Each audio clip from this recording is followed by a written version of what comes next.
প্রায় 5 বছর পর রেপো রেট কমালো রিজার্ভ ব্যাংক। এতদিন আরবিআই এর রেপো রেট ছিল 6.50%। আজ 25 বেসিক পয়েন্ট কমে রেপো রেট হলো 6.25%। আর রেপো রেট কমার ফলে কিছুটা হলো স্বস্তিতে সাধারণ মানুষ থেকে চাকুরিজীবীরা।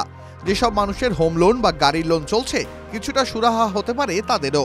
সদ্যই বাজেটে 12 লক্ষ টাকা পর্যন্ত করযোগ্য আয় কর ছাড় দিয়েছেন কেন্দ্রীয় অর্থমন্ত্রী নির্মলা সীতারামন। এতে বেশ খানিকটা স্বস্তিতে মধ্যবিত্ত।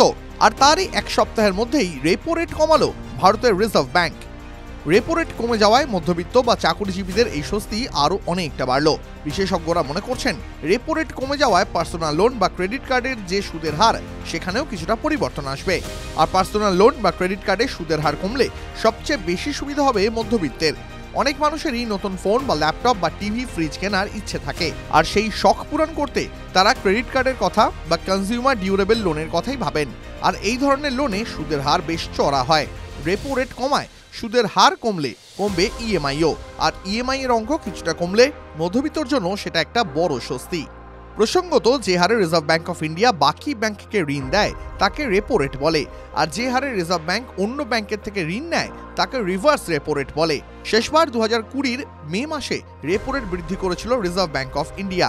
এরপরে 11টি মনিটারি পলিসি কমিটির বৈঠকেই রেপো রেট অপরিবর্তিত রাখা হয়েছিল।